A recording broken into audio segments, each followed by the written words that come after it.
Pakistan's 2024 election outcome is a clear indication that the traditional power dynamics are shifting, with the younger generation and middle class driving a new political narrative. Maya Tudor, Associate Professor of Government and Public Policy. There was a recent essay published by Maya Tudor and Adeel Malik, who is a Pakistani professor at Oxford. Adeel Malik is the son of Dr. Fateh Muhammad Malik, and he's the brother of Tahir Malik, who is a professor at International Relations, National University of Modern Languages, and he also writes for newspapers. So Adeel Malik, and he's also the brother of Tariq Malik, the chairman of NADRA. So Tahir Malik, so I have the honor of meeting Tahir Malik, and I have also requested him to give me an opportunity to meet Dr. Fateh Muhammad Malik. I hope I'll meet Dr. Fateh Muhammad Malik sir very soon. So I read this. I want to share this uh, article or this study. Actually, it's an essay with you, and especially the new dimension that they have, the researchers have reached, and that is the title, the issue of governability. That is the impending crisis. That is the challenge that we may face in future, keeping in view the situation. So let me share with you what these writers, these researchers, these professors, they have found and who they are. Dr. Adil Malik and Dr. Maya Tudor, they are professors at Oxford University. It is one of the prestigious universities and one of the oldest universities. And they have published this essay in Journal of Democracy. Their write-up or their essay illustrates a critical juncture. It points to a critical juncture in Pakistani politics with a focus on the 2024 elections and their implications.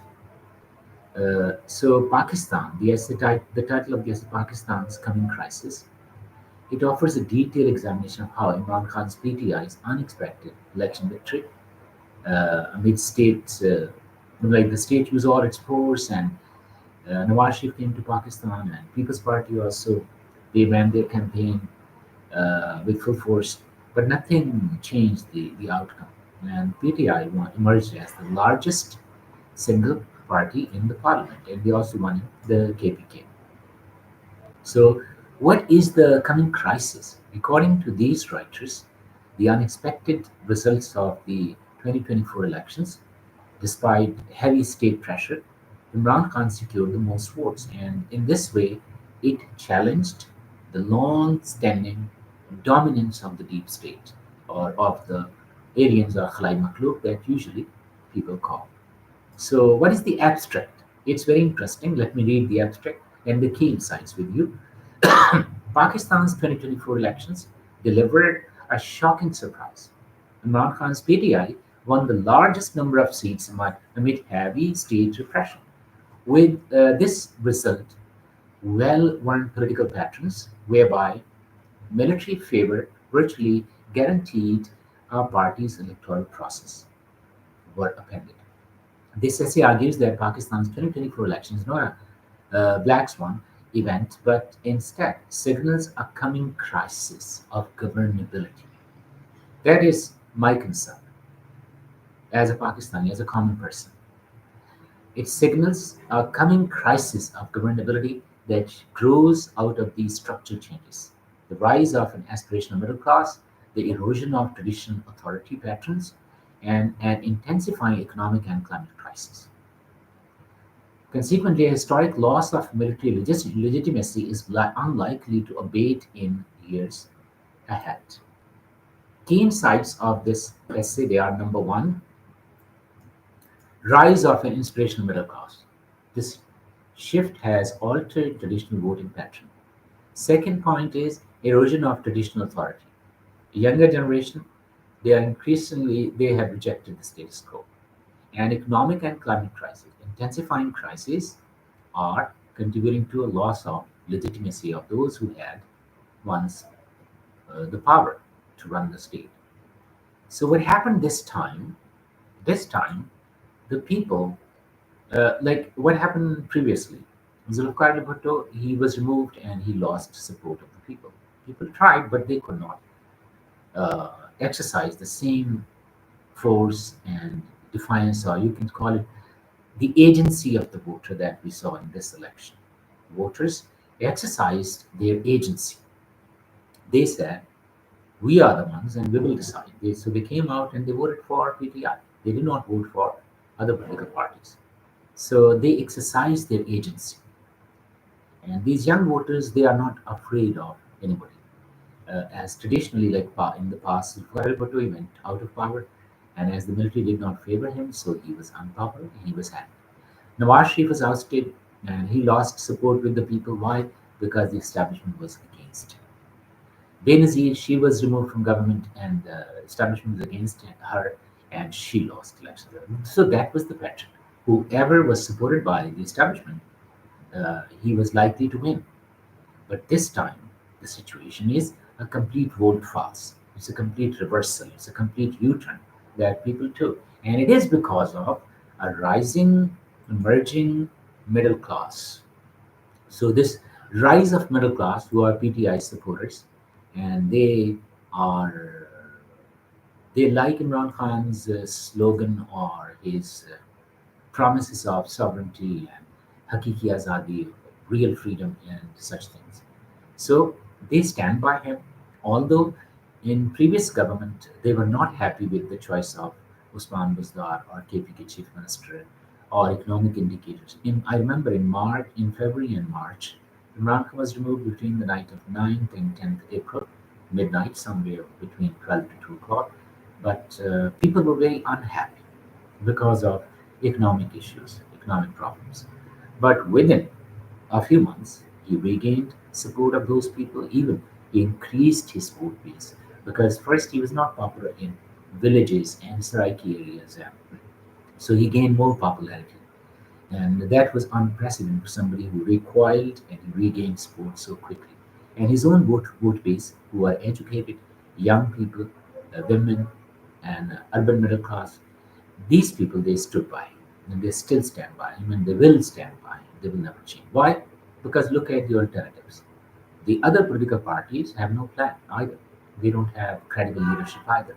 I mean, look at the way after Imran Khan was removed, what happened in the next governments. Situation got worse, and people, it's very difficult for people, especially for the last 3 months.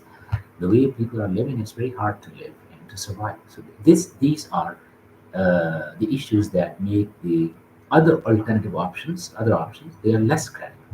Unfortunately, leadership crisis is there. So that is why PTI supporters, they stand with Imran Khan, whatever reasons they have. Usually people say that Imran Khan is a populist leader, but according to these writers, Dr. Adeel Malik, uh, and the other professor, Maya Tudor, they believe that there is something else to it as well. Although they have not discussed it in detail in this article, Dr. Adeel Malik, he gave an interview to Raza Rumi in which he was asked this question and he explained it very well. You can watch that interview as well, in which he said that apparently it seems that Imran Khan is a populist, and he is to some extent, but it's not. He's not just a populist leader. There is more to it that we need to look at it analytically, and we need to study this phenomenon and what is going on in the country. So let me come back to the this article or this essay, this research paper. So here they talk about the first factor, that is rise of the middle class. In this middle class, they're young people. Those young people are not afraid of um, the traditional power centers. And secondly, they have support from overseas. Overseas Pakistanis, 90%, they support PDI. So through social media, they are dominant and they are supporting them. So in this way, if they feel low or if they lose hope, they are consistently, their dominance on social media gives them courage and hope. And in this way, they rise again. Secondly, most of these people, they belong to, I mean, the power centers. Khadija Shah, who is Khadija Shah? She is their daughter of the powerful people. Similarly, there are so many other people who are, and they are from like well-off families as well. There are poor people as well who are supporting Imran Khan, but usually their families are also supporting PTI, and still they are supporting.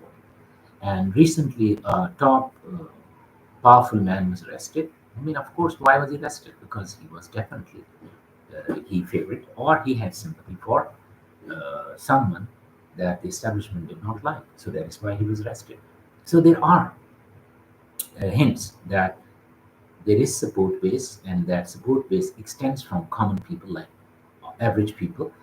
It goes even to their homes, and from very powerful people, their daughters and their sons, they are supporting. So it's a huge issue. Rise of middle class. So they're not afraid of the establishment, and they don't care. Second thing is they're educated. Third thing is they technologically they're advanced. They are much better than the traditional power centers. So they have dominated social media. Overseas Pakistani support them. So in this way, they don't feel low. Second factor was Adil. He was interviewed by Geo on the election days, after 1 or 2 days of the elections. And he was asked this question, and he said something very interesting. He said that this election, next election, and up to 2049, 50, the new young voters will be registered, and majority of them they are likely to support PTI. So in this way, PTI's vote base will keep on increasing because every elections, new young voters will be registered, and they are likely to support the PTI. So PTI is not going away; it is going to stay here. Second thing was women voters, especially in urban areas. And I have seen in Islamabad, I have seen that since 2008, I've been uh, experiencing this in my classes as well. That in 2008, Imran Khan was nowhere. In 2009, 10, but in universities, I used to teach undergraduate classes, and undergraduate classes sometimes there was discussion. I noticed that their majority of the students they liked or favored Imran Khan, and then later on we saw that now those students who were undergraduate students in 2008 now they are grown up, and they're all of them they're educated like from FAST, NUST, Qaidias, and other universities. And now Imran Khan has vote base in villages as well, not just educated people, everyone. Because the other leadership they have lost the credibility. Unfortunately, they could not deliver.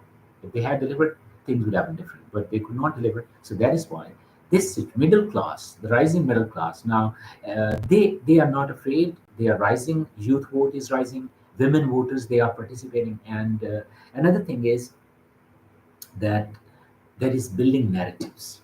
First, states or military establishment or whatever you call it, they were good at making narratives.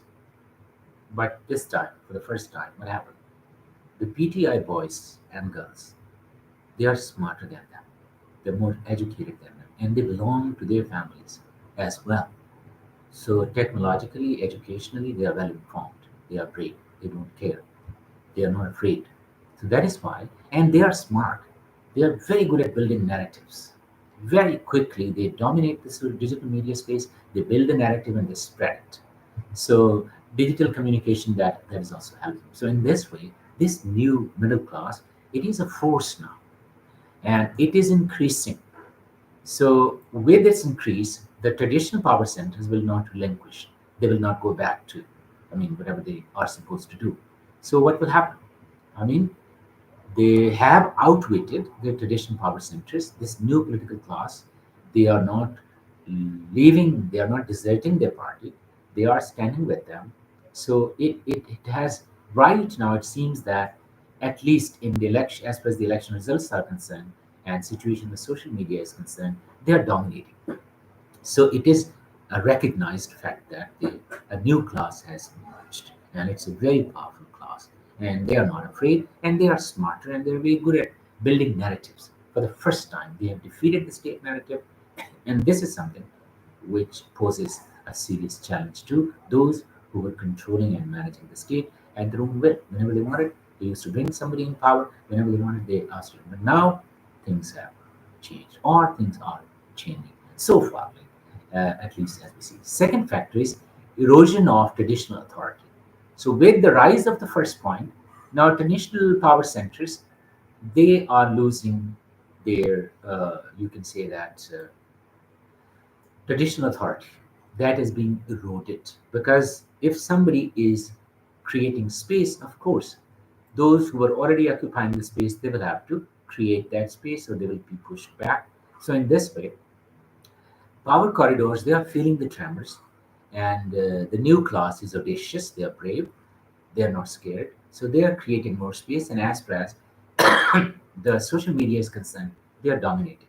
And state is, I mean, they're clueless how to deal with these people. And if they do something, then what can they do? Uh, they can do something against common people. What about their own children? What will they do with their own children? That is their own daughters, their own children, highly educated, and some of them are from abroad as well. So they created something which is now working against them. And now, this time, for the first time, they have no solution to the problem that they were creating in the first place. I remember 2018, what happened, how, I mean, what was their narrative, and now I see how helpless they are. I, I am now 50 years old, and I have been observing politics since 1988. Ziaul's death, I remember. 1985 elections, I spent the whole day in a polling station as a child. So I remember these incidents. And I've seen for the first time that they're on the back foot and they are clueless, they have no solution because their traditional authority has been challenged.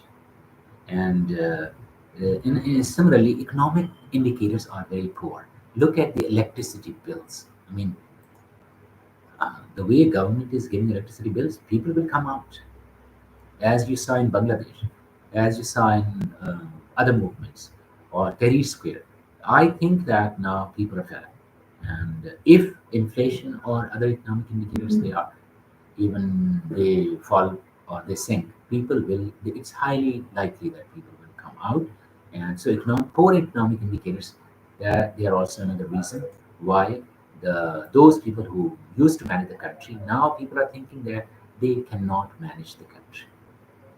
So, similarly, other factors, climate has also been mentioned in their essay, but I'm leaving it because in this video will be longer. But you know that climate is, I mean, that's a very important issue. So I have written a lot on my blog, and I will discuss this factor in some other video. So let's move to the next point, that is about the core issue that I want to discuss, that is legitimacy. First, whenever there was an issue, they used to come and they used to fix it, and people stood by them. Now it is for the first time that people are not standing by them and they are unable to fix the issue. Situation is getting worse. So, what is the outcome? The outcome is the crisis of governability. That is the problem. The writers, Dr. Adeel Malik and Maya Tudor, that is what they wanted to alarm us. They wanted to warn us. And the research tells us that these authors, they argue that Pakistan is on the cusp of an unmanageability catastrophe because of these fundamental changes, these structural changes, that a new class has emerged and they want power. And the old power centers, they are not willing to cave in or to give in. They wanted to retain power. So this tussle, this struggle, that will be an issue. Why? Because middle class has risen. There is a mistrust of traditional authorities, and economic issues, climate crisis. These things are increasing. So it all these factors are making the political climate very dangerous, and people have lost faith and trust in the powerful centers of the country and the government.